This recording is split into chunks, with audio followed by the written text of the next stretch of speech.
pagahumaron ang akong balak na nagpuluhan o ang awit sa turutot o the bugle song.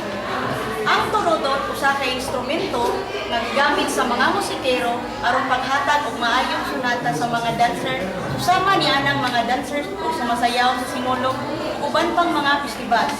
Atong makita ug atong masaksihan unsa ang mga mananayaw na indayog sa pagtukar o pagtugtog sa mga musikero.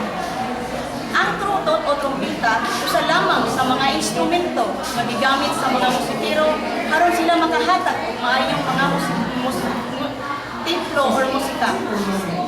Dili lamang ang paggamit sa turutot usa ka mga instrumento nga mohatag og sunata, kung dili niadtong mga unang panahon gigamit usab ang turutot o trumpeta sa mga sundalo aron paghatag kanila og signal o simbolo para sila mabuhay sa ilang tagsa-tagsa sa mga trabaho. Ug karon ako na usab kay padayag kaninyo ang akong paghubad sa akong kaugalingong pinulungan ang awit sa turutot.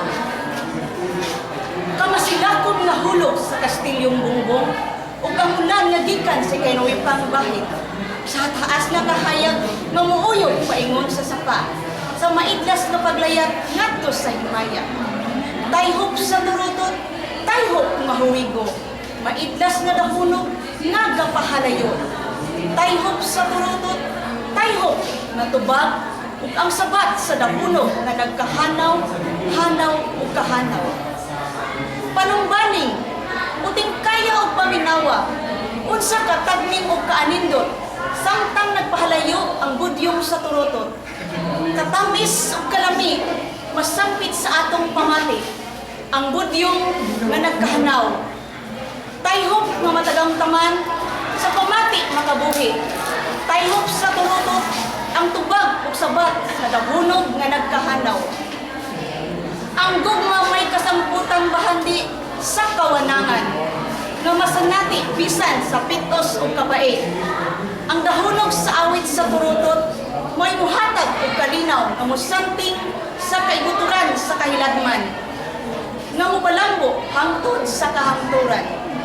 Tayhop sa turutot, tayhop nga huwigo, sa maidlas nga dahunog siya nagkahalayo.